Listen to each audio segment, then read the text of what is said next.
Hi everyone, welcome back to Kiran studies. So చాలా మంది కూడా ఎన్టీపీసీ ఎగ్జామ్స్ కు ప్రిపేర్ అవుతారు అనమాట. సో వాళ్ళ ముందు ఉన్నది ఏంటంటే ఫస్ట్ ఎగ్జామ్స్ అనేది ఎప్పుడు జరగబోతాయి, అంటే టెంటేటివ్ షెడ్యూల్ ఏ మంత్ లో జరగబోతున్నాయి, అసలు ఎన్ని అప్లికేషన్స్ వచ్చినాయి, అసలు ఎన్ని పోస్టులు ఉన్నాయి, ఇప్పుడు ఉన్న ఈ లాస్ట్ 45 డేస్ కానీ 60 డేస్ కానీ ఎలా ప్రిపేర్ అవ్వాలి ఈ లాస్ట్ మూమెంట్ లా. చాలా మంది చదువుతారు, చదవరని కాదు, కానీ ప్రాపర్ గా చదివేటప్పుడు అందరూ అదే స్ట్రాటజీ ఫాలో అవ్వరు. కొంతమంది మాత్రమే ఫాలో అవుతారు. ఫైనల్ రిజల్ట్ లో వాళ్ళకి మాత్రమే జాబ్ వస్తుంది. మరి మిగతా వాళ్ళకి జాబ్ రాని వాళ్ళకి తేడా ఏంటిది, మరి వాళ్ళకి వీళ్ళకి డిఫరెన్స్ ఏంటిది, వాళ్ళు ఎందుకు సాధిస్తున్నారు, మిగతా వాళ్ళు ఎందుకు సాధించలేకపోతారు, సో అనేది ఈ వీడియోలో మనం డీటెయిల్ గా డిస్కస్ చేద్దాం. సో రైల్వే పోలీస్ గ్రూప్స్ 3 ఉద్యోగాలు సాధించే అనుభవం, 10 years ప్లస్ టీచింగ్ ఎక్స్పీరియన్స్ ఉంది కాబట్టి సో నా యొక్క ఎక్స్పీరియన్స్ మీకు ఈ వీడియోలో నేను షేర్ చేస్తాను. ఫస్ట్ మనము అప్లికేషన్స్ అనేది చూద్దాం. సో ఇది ఆర్టీఐ రిప్లై ద్వారా మనకి వచ్చిన అప్లికేషన్స్ అనేది అథెంటిక్ అప్లికేషన్ అనమాట. సో చాలా మంది రకరకాలుగా చెప్తూ ఉంటారు, బట్ ఫైనల్ గా మనకు రైట్ టు ఇన్ఫర్మేషన్ యాక్ట్ ఎప్పుడైతే 2005 ఇంప్లిమెంట్ చేసిరో, సో మీకు ఏ డౌట్ ఉన్నా సరే అడగడానికి ఉంటుంది అనమాట, based on certain conditions, terms and limitations ప్రకారం. సో దాని ప్రకారం మనకి గ్రాడ్యుయేట్ అంటే డిగ్రీ లెవెల్ తోటి అప్లై చేసిన పోస్టులు, డిగ్రీ తోటి అప్లై చేసిన పోస్ట్ కి 58,40,861 మంది అప్లై చేసుకోవడం జరిగింది. నెక్స్ట్ అండర్ గ్రాడ్యుయేట్ అంటే ఇంటర్మీడియట్ తోటి, ఇంటర్ తోటి అప్లై చేసుకున్న వాళ్ళు 63,26,818 మంది. అంటే టోటల్ గా రెండింటికి గ్రాడ్యుయేట్ అండర్ గ్రాడ్యుయేట్ కి అప్లై చేసుకున్న వాళ్ళు సుమారుగా 1,21,00,000 మంది ఉన్నారు. ఇదిలా ఉంటే మరి ఎన్ని పోస్టులు ఉన్నాయి సార్ అంటే, గ్రాడ్యుయేట్ డిగ్రీ లెవెల్ కి 8,113 పోస్టులు మాత్రమే ఉన్నాయి. అండ్ అండర్ గ్రాడ్యుయేట్ వచ్చేసి 3,440, టోటల్ గా 11,558. ఒకసారి అప్లికేషన్ చూస్తే 1,00,000 పైగా ఉన్నాయి, 1,21,00,000 అప్రాక్సిమేట్ గా, నియర్ గా 1,00,000 అనుకోండి, 1,00,000 పైగా, 2 యాడ్ చేసి వస్తాయి అప్లికేషన్స్. అంటే మనకున్న పోస్టులు మాత్రం కనీసం అసలుకి ఏ రేషియోలో ఉందో ఒకసారి అప్లై చేసుకోండి. ఇక్కడ ఉన్న అందరూ చదువుతారా అంటే చదవకపోవచ్చు, అట్లీస్ట్ ఇందులో వరస్ట్ కేసులో ఒక 10% అన్నా చదవరా, కొన్ని 1% అన్నా చదవరా, ఖచ్చితంగా ఉంటారు కదా. అప్రాక్సిమేట్ వేసుకున్నా సరే 1% చదువుతున్నా సరే ఎంతమంది మన కాంపిటీషన్ లో ఉన్నారు, అసలు ఎన్ని పోస్టులు ఉన్నాయి లేదు చూద్దాం. చాలా మంది ఏంటంటే ప్రిపరేషన్ అందరూ ప్రిపేర్ అవుతూ ఉంటారు, కానీ జాబ్ వచ్చేది ఎవరికంటే ప్రాపర్ రివిజన్ ఉన్న వాళ్ళకి మాత్రమే వస్తుంది, ప్రాపర్ గా ప్రీవియస్ ఇయర్ క్వశ్చన్స్ ప్రాక్టీస్ చేసిన వాళ్ళకే వస్తుంది, ప్రాపర్ గా మాక్ టెస్ట్ రాసిన వాళ్ళకి మాత్రమే వస్తుంది. ఈ 3 చేయరు, ఏదో కాన్సెప్ట్ నేర్చుకుంటారు, కాన్సెప్ట్ ఏదో ఎక్కడో ఒక కోర్సులో, ఆన్లైన్ కోర్సెస్ కానీ ఆఫ్లైన్ కోర్సులు కానీ జాయిన్ అవుతారు, వాళ్ళు చెప్పిన క్లాసెస్ కానీ బుక్స్ కానీ ఏదైతే ప్రిపేర్ అవ్వమంటారో ప్రిపేర్ అవుతారు బస్. ఇంకా దాన్ని ప్రాపర్ గా రివిజన్ చేయరు. అంటే మీకు ఆల్మోస్ట్ ఈ 3 కూడా ఈక్వల్ గా 33.33% మీ జాబ్ రావడానికి డిసైడ్ చేస్తుంది. Revision and previous year questions and mock test most important. అన్ని కూడా ఈక్వల్ ప్రియారిటీ, 1/3 ప్రియారిటీ ఉంటుంది జాబ్ సక్సెస్ అవ్వడానికి. 100% మన జాబ్ రావడానికి ప్రయత్నించాలంటే అందులో revision, previous year questions, mock test is the most important. నేను ఒక క్వశ్చన్ సూటిగా డైరెక్ట్ మిమ్మల్ని అడుగుతున్నాండి, ఈ వీడియో చూస్తున్న వాళ్ళు హానెస్ట్ కింద కామెంట్ చేయండి. ఈ 3 ప్రాపర్ గా ఎంతమంది చేస్తున్నారు, ఎంతమంది రివిజన్ చేస్తున్నారు, ఎంతమంది ప్రీవియస్ ఇయర్ క్వశ్చన్ ప్రాక్టీస్ చేస్తున్నారు, ఎంతమంది మాక్ టెస్ట్లు రాస్తున్నారు, కరెక్ట్ గా జెన్యున్ గా ఆన్సర్ చేయండి. మనము ఎగ్జామ్ మనకి రావడానికి కావాల్సిన రా మెటీరియల్స్ ఏవైతున్నాయో ప్రాపర్ గా ప్లానింగ్ లేకుండా మీకు ఎగ్జామ్ రావాలని కూడా ఎంత మూర్ఖత్వం అండి, ఒకసారి ఆలోచించండి. మనం అసలు వితౌట్ ప్రిపరేషన్, ప్రాపర్ గా ప్రిపరేషన్ ఉండదు కానీ జాబ్ రావాలి. ఈ మైండ్ సెట్ తోటి మీరు కాంపిటీషన్ ఫీల్డ్ కి వస్తే, ఈ కాంపిటేటివ్ ప్రెసెంట్ ఉన్న దాంట్లో మీకు ఎన్ని సంవత్సరాలకి జాబ్ రావాలి. ఈ ఒక్క ఎన్టీపీసీ గురించే నేను చెప్పట్లేదు, ఏ కాంపిటేటివ్ ఎగ్జామ్స్ అన్నా తీసుకోండి ప్రాపర్. మరి రివిజన్ ఎలా చేయాలి సార్? సో ఇప్పుడు ఉన్న మనకి లాస్ట్ ఒక 45 డేస్ అనుకుందాం, సరే ఎగ్జామ్ డేట్స్ అంటారు కాబట్టి నిన్ననే మనకి పారామెడికల్ వచ్చేసినాయి. సో ఈ పారామెడికల్ సంబంధించి ఎగ్జామినేషన్ డేట్స్ ఏంటంటే మనకు ఏప్రిల్ 28, 29, 30. అంటే ఈ ఏప్రిల్ వరకు ఎన్టీపీసీ ఎగ్జామ్స్ లేవు. ఫస్ట్ నేను చెప్పాను, డేట్స్ క్లియర్గా ఇచ్చారు, క్లారిటీగా ఇచ్చారు, నేను ఏప్రిల్ ఆర్ మే అని చెప్పాను. సో ఏప్రిల్ ఇచ్చింది కాబట్టి ఏప్రిల్ ఎన్టీపీసీ ఎగ్జామ్స్ 100% జరగవు. ఇక మిగిలినది ఏంది, మే ఆర్ జూన్. సో చాలా మంది నన్ను అడుగుతున్న క్వశ్చన్ ఏంటంటే సార్ జూన్ ఫస్ట్ వీక్ లో జరుగుతుందంటే చాలా మంది సోర్సెస్ వాళ్ళు చాలా పెద్ద పెద్ద వాళ్ళు చెప్తున్నారంటే నాకైతే అఫీషియల్ గా ఏ ఆఫీసర్ కూడా నాకు చెప్పలేదు కాబట్టి నాకు తెలియని విషయాన్ని నేను తెలియలేదని చెప్తాను. సో నాకున్న స్కోప్ ప్రకారం ఇప్పుడు ఏంది ఏప్రిల్ లేదు కాబట్టి పెడితే మే ఆర్ జూన్ లో పెట్టొచ్చు. అవునా కదా? మే అండ్ ఆర్ జూన్ మీ విధంగా మీ ప్రకారం మీరు అనుకున్నట్టుగా జూన్ ఫస్ట్ వీకే పెడుతున్నారు అనుకోండి. ఎగ్జాంపుల్ చెప్తున్నాను. అంటే మీరు ఈ రోజు నుంచి క్యాల్కులేట్ చేసుకుని అప్రాక్సిమేట్ గా ఒక 60 రోజులు ఉంటుంది మీకు. ఓకేనా? బట్ నేనేమంటానంటే జూన్ ఫస్ట్ వీక్ కాకుండా మే ఎండుకాలని మీ ప్రిపరేషన్ అయిపోవాలి కాబట్టి ఆ దృష్టిలో మాత్రం 45 డేస్ మాత్రమే ఈ రోజు నుంచి ఉందని నేను అనుకుంటాను. కానీ మీకు నచ్చినట్టు మీరు అనుకోండి. మరి 45 డేస్ లో రివిజన్ ఎలా చేయాలి? అంత బాగానే ఉంటది.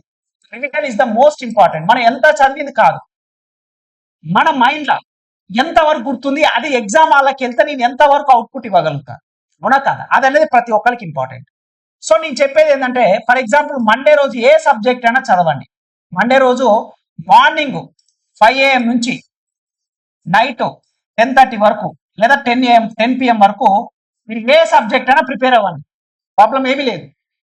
నేను ఆ సబ్జెక్ట్ కూడా డిబేట్ చేస్తూ ఉన్నాను. ఫర్ ఎగ్జాంపుల్ ఒక మార్నింగ్ అవర్లో ఆ జనరల్ సైన్స్ చదువుతారా, హిస్టరీ చదువుతారా, పాలిటిక్స్ చదువుతారా, అథమెటిక్స్, అన్ని సబ్జెక్టులు కవర్ అవుతూ ప్రతిరోజు చదవాలి. నెక్స్ట్ మండే తర్వాత ట్యూస్డే అనమాట. ట్యూస్డే రోజు ఏం చేస్తారంటే ఎర్లీ మార్నింగ్ వేసేటప్పుడు సేమ్ ఇదే టైమింగ్స్ అన్ని రోజులు కూడా మీరు సోమవారం చదివింది ఏదైతే ఉంటుందో మీరు ట్యూస్డే మార్నింగ్ ఏదైతే మంగళవారం మార్నింగ్ లేవగానే ఒక హాఫ్ అన్ అవర్ ఒక 30 minutes రివిజన్ చేయండి. 30 minutes రివిజన్ చేయండి. Same timings. మళ్ళీ వెడ్నెస్డే ఏదైతే బుధవారం రోజు ఉంటుందో మళ్ళీ మార్నింగ్ అంటే ఈ ఏదైతే మండే ట్యూస్డే రెండు చదివినాయి కూడా మార్నింగ్ ఒక 30 నిమిషాలు లేదంటే ఒక 1 hour వేసుకోండి. ప్రాబ్లం ఏమీ ఉండదు. ఒక 1 hour వేసుకోండి. నువ్వు ఏదైతే సోమవారం మంగళవారం చదివిందో బుధవారం పొద్దున్నే సో నైట్ పడుకునే ముందు కూడా చదవాలి. బట్ 2 times రివిజన్ అనేది మన వల్ల కాదు కాబట్టి అట్లీస్ట్ 1 time రివిజన్ అని చూద్దాం. నెక్స్ట్ అదే విధంగా థర్స్డే వచ్చేసరికల్లా గురువారం వచ్చేసరికల్లా 1.5 hour తీసుకోండి మార్నింగ్. గురువారం రోజు మార్నింగ్ ఏం చేయాలి? సోమవారం మంగళవారం బుధవారం 3 రోజులు చదివింది గురువారం నాడు చదవాలి. నెక్స్ట్ వచ్చేసరికల్లా ఫ్రైడే రోజు. సో శుక్రవారం నాడు ఏం చేయాలి? 2 hours టైం పెట్టుకుని మార్నింగ్ సోమవారం చదివింది, మంగళవారం చదివింది, బుధవారం చదివింది, గురువారం చదివింది మొత్తం థర్స్డే రోజు మనకేది ఫ్రైడే రోజు రివిజన్ చేయాలి. ఇక నెక్స్ట్ వచ్చేసరికల్లా సాటర్డే అనమాట. ఈ సాటర్డే రోజు ఏం చేయాలంటే కంప్లీట్ రివిజన్ అనమాట. ఇక కంప్లీట్ రివిజన్ మండే రోజు చేసింది, ట్యూస్డే, వెడ్నెస్డే, థర్స్డే, ఫ్రైడే ఈ యొక్క 5 రోజులు చదివిందంతా కూడా మీరు సాటర్డే రోజు చేయాలి. సండే రోజు ఏం చేయాలి సార్ అంటే మనకి ఎగ్జామినేషన్ దగ్గరకు ఉన్నది, నేను లేదా చూడండి మాట్లాడుకుంటుంది. అందుకోసము సండే రోజు మాత్రం స్పెషల్ గా మాక్ టెస్ట్లు రాయండి. సండే రోజు మొత్తం ఫుల్ డే హాఫ్ డే మీరు రెస్ట్ తీసుకున్న సండే రోజు కనుక ఖచ్చితంగా మాక్ టెస్ట్లు రాయండి. అంటే మీకు ఇక్కడ ఒకసారి చూడండి ఎక్స్పోనెన్షియల్ గా మీ రివిజన్ అనేది గ్రోత్ అవుతుంది. ఇక్కడ మీరు ఒకసారి అబ్జర్వ్ చేసుకుంటే మీరు ఇక్కడ డేస్ కనుక చూసుకున్నట్లయితే ఇక్కడ చూడండి Monday, Tuesday, Wednesday, Thursday, Friday, Saturday, Sunday, మళ్ళీ మండే. మీకు ఈ అవర్స్ కనుక మెమరీ పవర్ కనుక చూసుకున్నట్లయితే ఎక్స్పోనెన్షియల్ ఇంక్రీజ్ అవుతూనే ఉంటుంది. అవునా కదా? ఎందుకంటే నువ్వు ప్రతిరోజు నీ మెమరీని ఏం చేస్తున్నావు? ప్రతిరోజు నీ మెమరీని చేస్తూనే ఉన్నావు సబ్జెక్ట్ ని. ఇలా నిజంగా ఎంతమంది చేస్తుంది? ఇదే సిచ్యువేషన్ ఒక 6 months బ్యాక్ కూడా వీడియో చేసి చెప్పడం జరిగింది. మన కిరణ్ స్టడీస్ యాప్ లో కూడా చాలా మంది స్టూడెంట్స్ జాయిన్ అయిన వాళ్ళందరికీ నేను చెప్పడం జరిగింది. ఇది ప్రాపర్ గా ఫాలో అవుతురా లేరా? ఇన్ కేస్ ఇప్పటి వరకు కూడా ఎవరైతే ప్రాపర్ గా ఫాలో అవ్వట్లేదు అట్లీస్ట్ ఈ రోజు నుంచైనా ప్రాపర్ గా ఫాలో అవ్వండి. ఓకేనా?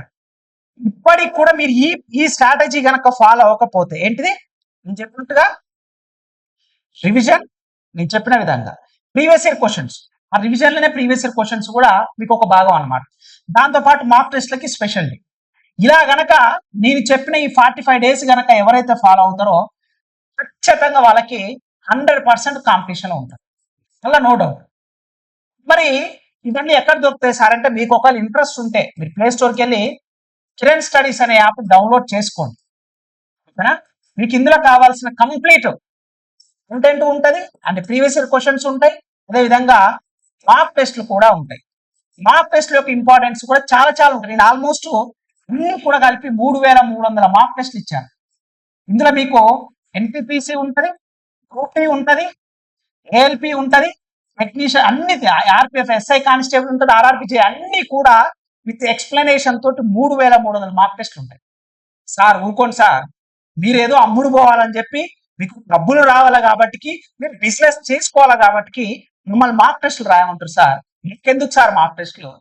నాకు చాలు, నాకు దిమాగ్ చాలా ఉంది, కాన్సెప్ట్ మస్తుగా ఉంది, నేను డైరెక్ట్ ఎగ్జామ్ రాసినా సరే జాబ్ వస్తుంది సార్ అనుకొని ఓవర్ కాన్ఫిడెన్స్ వాళ్ళు ఉంటారు కదా, వాళ్ళు ఆఫ్టర్ ఎగ్జామినేషన్ తర్వాత నేను చెప్పే ప్రతి మాట గుర్తొస్తుంది. Next previous year questions. మన తెలుగు మీడియం ఇంగ్లీష్ మీడియం రెండు కూడా ఉండాలని చెప్పేసి జస్ట్ ఒక 49 రూపాయలకే మీకు రైల్వేలో జరిగిన అన్ని సబ్జెక్ట్ వైజ్ గా history, polity, geography, static GK అయితేంది, సో ఎవ్రీథింగ్ కూడా, ఎకనామిక్ అయితేంది, ఇవన్నీ కూడా జస్ట్ 49 రూపీస్ కి పీడిఎఫ్ డౌన్లోడ్ ఆప్షన్ తోటి సబ్జెక్ట్ వైజ్ గా మన కిరణ్ స్టడీస్ యాప్ లో ఇచ్చారు.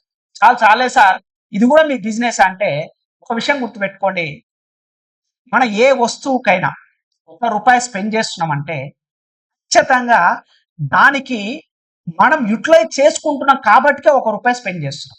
ఇంత తక్కువ పెట్టడానికి కూడా ఏంటంటే సిన్సియర్ గా ఫాలో అయ్యే వాళ్ళు చాలా మంది ఉరండి. కిరణ్ స్టడీస్ యాప్ జెన్యున్ గా ఫాలో అయ్యే వాళ్ళకి నాకు ఆల్మోస్ట్ 1 లక్ష మంది సబ్స్క్రైబర్స్ ఉంటే ఇందులో వరస్ట్ కేసులో ఒక 10,000 మంది అయినా నన్ను రెగ్యులర్ గా ఫాలో అయ్యే వాళ్ళు చాలా మంది ఉన్నారు.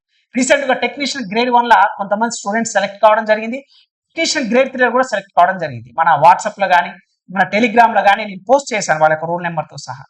నాకు అడ్వర్టైజ్మెంట్ అవసరం లేదు, బట్ నేను చెప్పింది విని ఎవరైతే జాబ్ తెచ్చుకుంటారో వాళ్ళు జాబ్ వచ్చిన తర్వాత నాకు ఫోన్ చేస్తారు, మెసేజ్ చేస్తారు. వాళ్ళు చెప్పే మాటలు ఉంటాయి చూసినావా, నా లైఫ్ కి నేను పడ్డ కష్టం అంతా కూడా ఎన్నో రోజులు కష్టపడితే తప్పిస్తే, ఎంతో కష్టపడితే తప్పిస్తే ఈ పీడిఎఫ్ ఫార్మేట్ లో తేడానికి ఉంటుంది. ఎస్, నేను మనీ అడుగుతున్నాను, నేను ఫ్రీగా ఎప్పుడు ఇవ్వను. ఫ్రీగా ఇచ్చేదానికి దేనికి వాల్యూ ఉండదు, గుర్తుపెట్టుకోండి ఈ మాట. తక్కువ అమౌంట్ ఎందుకు ఇస్తారు అంటే అందరికీ రీచ్ అవ్వాలి. మీకు జాబ్ కావాలన్నా నేను చెప్పినట్టుగా revision, previous year questions, mark టెస్ట్లు తీసుకోండి. ఫ్యాక్ట్ నా దాంట్లో తీసుకోని అని చెప్పట్లేదు, మీకు ఎక్కడ అవైలబుల్ ఉన్నా ఈ కంటెంట్ తోటి, ఎన్సీఆర్టీ తోటి అన్ని కూడా ప్రీవియస్ ఇయర్ ఎక్కడ అవైలబుల్ అయితే అక్కడ తీసుకోండి. మన దాంట్లో తీసుకొని సక్సెస్ అయ్యారు కాబట్టి మీకు నచ్చితే ఫ్రీ మార్క్ టెస్ట్ రాసి ప్రీవియస్ ఇయర్ క్వశ్చన్స్ ప్రాక్టీస్ చేస్తూ డౌన్లోడ్ ఆప్షన్ ఇచ్చాను కాబట్టి ఈ లాస్ట్ 45 డేస్ సోమవారం నుంచి శుక్రవారం వరకు చదివి శనివారం నాడు మొత్తం రివిజన్ చేసి సండే రోజు మొత్తం మార్క్ టెస్ట్ రాసుకొని ఈ లాస్ట్ 45 డేస్ కనుక ఎవరైతే ఫాలో అవుతారో, మన యాప్లో అన్ని అప్డేట్స్ ఉంటాయి, ప్రతి ఒక్కటి మీకు క్లాసెస్ కావాలన్నా ఉంటాయి, ప్రతి ఒక్కటి మీరు ప్లే స్టోర్కి వెళ్ళి డౌన్లోడ్ చేసుకొని వీడియో డిస్క్రిప్షన్ లో లింక్ ఇస్తాను, ఓకేనా? అలా చేసినప్పుడే మీకు ఈ అప్లికేషన్స్ ఉన్నాయి చూసినావా, ఈ 11,558 పోస్టులల్లో ఈ 1,21,00,000 మీరు ఒక్కరుగా నిలుస్తారు. చాలా మందికి ఒక భయం, వామ్మో ఇన్ని అప్లికేషన్సా, ఇంతమంది ప్రిపేర్ అవుతుర్రా, నాకు ఆడ జాబ్ వస్తుంది. నేను 50% ఓడిపోయాను, రిమైనింగ్ 50% పోస్టులు చాలా తక్కువ ఉన్నాయి, నాకు వస్తుందా? సికింద్రాబాద్కి అప్లికేషన్స్ తక్కువ వచ్చినట్టే ఈసారి జాబ్ వస్తుందేమో, బెంగళూరుకి ఎక్కువ వచ్చిందంట జాబ్ రాదేమో, బిలాస్పూర్ తక్కువ ఉన్నాయంట, అక్కడ తక్కువ ఉన్నాయి, ఇక్కడ తక్కువ ఉన్నాయి. ఈ సొల్లు ముచ్చట్లన్నీ పక్కన పెట్టండి. నువ్వు జెన్యున్ గా చదివితే నీకు ఎక్కడ ఏ పోస్ట్ ఎక్కడ అప్లై చేసుకున్నా సరే నేను చెప్పిన విధంగా revision, previous questions, mark test 100% job వస్తుంది. పోస్టుల గురించి మరి నువ్వు భయపడితే ఎగ్జామ్ రాయమాకు, అంతే కదా, సింపుల్ గా 1 వర్డ్ ఆన్సర్. మామో అన్ని పోస్టులు చాలా తక్కువ పోస్టులు ఇంతమంది అప్లై చేసుకోరు కదా, నాకు యాడ్ వస్తుందిలే అనుకుంటే ఎగ్జామ్ రాయమాకు. అదే వాళ్ళు ఎక్కడో వేస్తారు, CBT 1 ఛార్జ్ బొక్క, టైం బొక్క, అన్ని వేస్ట్ పని. సిన్సియర్ గా చదవాలనుకుంటే కాంపిటేటివ్ ఫీల్డ్కి రాదు. టైం పాస్ కింద చదువుకుంటా, ప్రతిసారి సెటర్లు వేసుకుంటా, ఎవడో ఒక వీడియో పెట్టుకుంటూ వాడి కింద సొల్లు కామెంట్స్, ఏదో కామెంట్లు చేసుకుంటూ నేను అలా చదివాను, ఇలా చదివాను, నాకు జాబ్ రాలేదని చెప్పొద్దు. మనం ఎన్ని చేసినా ఫైనల్ గా మనకి జాబ్ వచ్చిందా రాలేదా, నువ్వు ఎంత కష్టపడ్డది ఎవరు చూడరు. చాలా మంది కూడా నేను ఒక అడ్వైజ్ ఇద్దాం అనుకుంటున్నానండి, దయచేసి మీ ప్రిపరేషన్ లా 1 ఇయర్ లేదా వరస్ట్ కేసులా 2 ఇయర్స్ కంటే ఎక్కువ మీ ప్రిపరేషన్ ని మీ జీవితంలో పెట్టుకోకండి. దిస్ ఈజ్ మై సజెషన్, ఒక అడ్వైజ్, ఒక బ్రదర్ గా చెప్తున్నాను. ఎందుకంటే రీసెంట్ గా తెలంగాణ గవర్నమెంట్ గ్రూప్ 1, 2, 3 రిజల్ట్స్ ఇవ్వడం జరిగింది. సో అందులో నాకు తెలిసిన ఫ్రెండ్స్ చాలా మంది ఇంకా ఆల్మోస్ట్ ఒక 10 to 15 ఇయర్స్ నుంచి 5 ఇయర్స్ నుంచి 10 సంవత్సరాలు, 5 సంవత్సరాలు, 15 సంవత్సరాలు చదువుతున్న చాలా మంది పాపం ఏ జాబ్ రాలేదు. గ్రూప్ 1 రాలేదు, 2 రాలేదు, 3 రాలేదు, 4 కూడా రాలేదు. వీళ్ళ పరిస్థితి చూస్తే ఏజ్ ఏమో 35+, 40+ ఉన్న వాళ్ళు ఉన్నారు, 50+ కూడా ఉన్న వాళ్ళు ఉన్నారు, కానీ జాబ్ రాలేదు పాపం. వాళ్ళు చాలా టైం స్పెండ్ చేశారు. వాళ్ళు ప్రిపేర్ అవ్వలేదని నేను చెప్పట్లేదు, ప్రిపేర్ అయ్యారు, కానీ లక్ కూడా కొన్ని సిచ్యువేషన్ లో ఫేవర్ చేయాలి. మన హార్డ్ వర్క్ తో పాటు లక్ కూడా కొన్ని సిచ్యువేషన్ ఫేవర్ చేయలేదు, వాళ్ళకి రాలేదు. వాళ్ళ పరిస్థితి ఇప్పుడు చాలా పేదరికం నుంచి వచ్చిన వాళ్ళే చాలా మంది మిడిల్ క్లాస్ ఫ్యామిలీసే ఉన్నారు. ఈ ఇన్వెస్ట్మెంట్ ఈ టైం అంతా సరే ఒక 2 ఇయర్స్ నాకు తెలిసినంత వరకు ఐఏఎస్ ఎగ్జామ్ ప్రిపేర్ అవ్వాలన్నా సరే ఒక 2 years 3 years more than enough అండి, యాజ్ ఆఫ్ మై నాలెడ్జ్. మీకు ఆ ఇంట్రెస్ట్ ఉంటే ఒక 1 ఇయర్ మొత్తం సబ్జెక్ట్ నేర్చుకుంటారండి. 1 ఇయర్ సబ్జెక్ట్ మొత్తం నేర్చుకుంటారు, ఇంకా 1 ఇయర్ రివిజన్ చేసుకుంటారు. దెన్ నెక్స్ట్ మీరు ఎగ్జామ్స్ నోటిఫికేషన్ పడితే రాస్తారు. ఇక నోటిఫికేషన్స్ అన్న తర్వాత ఇప్పుడు ఆ రైల్వే అయితే జాబ్ క్యాలెండర్ ఇస్తుంది, తెలంగాణలో అయితే తెలంగాణ జాబ్ క్యాలెండర్ ఇస్తుంది, ఏపీలో కూడా సమ్వాట్ బెటర్. సో ఏదో ఒకటి ఇస్తుంది కాబట్టి ప్రాపర్ గా ప్రిపేర్ అవ్వాలనుకుంటే 1 ఇయర్ ప్రిపరేషన్ కి ఇంకొక 1 ఇయర్ రివిజన్ ఎగ్జామ్ రాస్తాను. మాక్సిమం నాకు తెలిసి 2 ఇయర్స్, వరస్ట్ కేసులో 3 ఇయర్స్ నుంచి దయచేసి ఫ్రెండ్స్, బ్రదర్ అండ్ సిస్టర్స్, దయచేసి మీ అమూల్యమైన టయాన్ని మొత్తం ఇక్కడ వేస్ట్ చేసి టైం పాస్ చేసుకుంటూ ఫ్రెండ్స్ తోటి, ఫ్యామిలీస్ తోటి, గర్ల్ ఫ్రెండ్స్ తోటి, బాయ్ ఫ్రెండ్స్ తోటి మాట్లాడుకుంటూ, ఇన్స్టాగ్రామ్ లో షార్ట్స్ చూసుకుంటూ, ఇన్స్టాగ్రామ్ లో రీల్స్ చూసుకుంటూ నీకు తెలియకుండా నీ టైం అంతా వేస్ట్ అయిపోతుంది. దయచేసి అది గమనించండి. ప్రాపర్ గా రోజుకి ఒక 8 గంటలు చదివితే, డైలీ ఒక 8 అవర్స్ కనుక నువ్వు చదివితే సంవత్సరం మొత్తం మీద కన్సిస్టెన్సీగా చదువు. మీరమ్మ జాబ్ ఎందుకు రాదో ఒకసారి ఆలోచించండి. నేను అలానే చదివానండి, నేను చాలా వీడియోలు కూడా చెప్పాను. నేను చదివేటప్పుడు మార్నింగ్ 3:30కి లేసేది. 3:30కి లేచి స్నానం చేసి నైట్ ఆల్మోస్ట్ ఒక 11కి ఏమో పడుకునేది. నైట్ మధ్యలో మాత్రం ఒక 1 అవర్ నేను పడుకునేది అనమాట. సో 2 to 3 అనమాట. ఇది నా టైం టేబుల్ ఉండదు. అప్రాక్సిమేట్లీ ఒక 6 నెలలు కష్టపడ్డానండి. 6 months నేను రెగ్యులర్ గా ఇదే టైం టేబుల్ నేను ఫాలో అయ్యాను. అందుకోసమే నాకు 3 జాబులు వచ్చినాయి. నాకు సబ్జెక్ట్ మీద ఇంత కమాండ్ రావడానికి కూడా కష్టపడ్డా. నాకు అంత ఈజీగా వచ్చినాయి కాదు. నేను నా జీవితంలో అప్రాక్సిమేట్లీ హార్డ్లీగా నేను 1.5 year కష్టపడ్డాను. బాగా కష్టపడ్డదంటే 1.5 year. నేను ఎంటెక్ కూడా చేశాను, బట్ దాని తర్వాతనే ప్రిపరేషన్ అనేది సాలిడ్గా ఉన్నది కాబట్టి ఆల్మోస్ట్ 1.5 year నేను బాగా కష్టపడ్డ తర్వాత నేను రాసిన జాబ్స్ వర్షం రావడం జరిగింది. సో నేనే కాదు, సక్సెస్ అయిన చాలా మంది కూడా వాళ్ళ వెనకాల కష్టం ఉంటుంది. కానీ మనం కష్టపడకుండా, రివిజన్ చేయకుండా, ప్రీవియస్ ఇయర్ క్వశ్చన్స్ ని అనాలిసిస్ చేయకుండా, ఎగ్జామ్స్ మార్క్ టెస్ట్ రాయకుండా జాబ్ ఇప్పుడున్న సిచ్యువేషన్ హైలీ ఇంపాసిబుల్ అండి. నేను చెప్పే వర్డ్స్ మీకు హట్టింగ్ గా ఉంటే ఇది ఫ్యాక్ట్. నేను మిమ్మల్ని ఏదో నా కోర్స్ తీసుకోవాలి, నా కిరణ్ స్టడీస్ యాప్ లో మీరు మార్క్ టెస్ట్ తీసుకొని నేను ఎప్పుడు అబద్ధం చెప్పను. కానీ మార్క్ టెస్ట్లు ఈ 3 నేను చెప్పిన విధంగా ఏవైతే ఉంటుందో వాటి వల్ల చాలా ఇంపాక్ట్ ఉంటుందండి. అది మీకు అర్థమవుతుంది. ఒకసారి మీరు ఎగ్జామ్స్ కనుక రాస్తే మీకే అది ప్రాపర్ గా అర్థమవుతుంది. ఈ మార్క్ టెస్ట్ వల్ల ఉపయోగం ఏందనేది కూడా మీకు ప్రాపర్ గా అర్థమవుతుంది. కాబట్టి సో వన్స్ అగైన్ ఫైనల్ గా నేను చెప్పదలుచుకుంది ఒకటి ఏంటంటే, సిన్సియర్ గా ప్రిపేర్ అవ్వాలనుకుంటే సిన్సియర్ గా ప్రిపేర్ అవ్వండి. టెంపరీ గోల్స్ కి టైం తక్కువ ఇవ్వండి. పర్మనెంట్ గోల్ నీకేంటిది దాని మీద ఎక్కువ ఫోకస్ చేయండి. అనవసరమైన విషయాల గురించి అనవసరంగా ఆలోచించి మన లైఫ్ లో చేరాలనుకున్న గోల్ని మర్చిపోయి, మనకు కావాల్సిన లక్ష్యాన్ని మర్చిపోయి ఒక రూట్లకు మాత్రం దయచేసి వెళ్ళి టైం అంతా అయిపోయిన తర్వాత అరే నాకు ఆ టైం ఉంటే బాగుండరా, అప్పుడు నేను చదివితే బాగుండరా, అరే ఒక 1 month చదివితే బాగుండరా, అరే ఒక 15 days రివిజన్ చేస్తే బాగుండరా, సబ్జెక్ట్ చదివితే బాగుండరా, అబ్బా నాకు ఎగ్జామినేషన్ లో టైం మేనేజ్మెంట్ రావట్లేదు, నేను మార్క్ టెస్ట్ రాస్తే బాగుండు, అరే ప్రీవియస్ ఇయర్ క్వశ్చన్ డైరెక్ట్ వచ్చిందిరా, ఈ క్వశ్చన్ నేను ప్రీవియస్ ఇయర్ క్వశ్చన్ రివిజన్ చేస్తే బాగుండు అని ఫెయిల్యూర్ అయిన తర్వాత అనుకుంటే జీవితంలో మనల్ని ఎవడు మార్చలేదు. మీకు టైం ఉంది, ప్రాపర్ గా ప్లాన్ చేసుకో. నేను చెప్పాను ఆ విధంగా ఫాలో జాబ్ ఎందుకు రాదో చూద్దాం. ఖచ్చితంగా ఈ నోటిఫికేషన్ కాబట్టి అప్కమింగ్ ఉంది చెప్పాను, 2 years టైం పెట్టుకోండి, సిన్సియర్ గా ప్రిపేర్ అవ్వండి, దాని తర్వాత ఆల్టర్నేటివ్ ఆలోచించండి. ఓకేనా? ఐ హోప్ ఈ వీడియో మీకు నచ్చిందని నేను అనుకుంటున్నానండి. సో సిన్సియర్ గా నేను నా నుంచి రిక్వెస్ట్ ఏంటంటే, దయచేసి ఈ లాస్ట్ మూమెంట్ లా previous year questions and mark test most important అండి. Previous year questions and mark test most important. ఇవి తెలుగు మీడియం, ఇంగ్లీష్ మీడియం అతి తక్కువ అమౌంట్ కి మన కిరణ్ స్టడీస్ యాప్ లో మీకు అందించడం జరుగుతుంది విత్ ఎక్స్ప్లెనేషన్ తోటి. మీకు నచ్చితేనే జాయిన్ అవ్వండి, నేను ఇన్నిసార్లు చెప్తున్నందుకు కాదు. But most important, this is the last time కాబట్టి, ఒక లాస్ట్ 45 days ఉంది కాబట్టి this is the most important. ఓకేనా? సో అందరికి ఆల్ ద వెరీ బెస్ట్ అండి. సో ఈ వీడియో నచ్చితే లైక్ చేయండి, ఇంకా మన ఛానల్ సబ్స్క్రైబ్ చేయకపోతే please do subscribe friends. Thank you so much.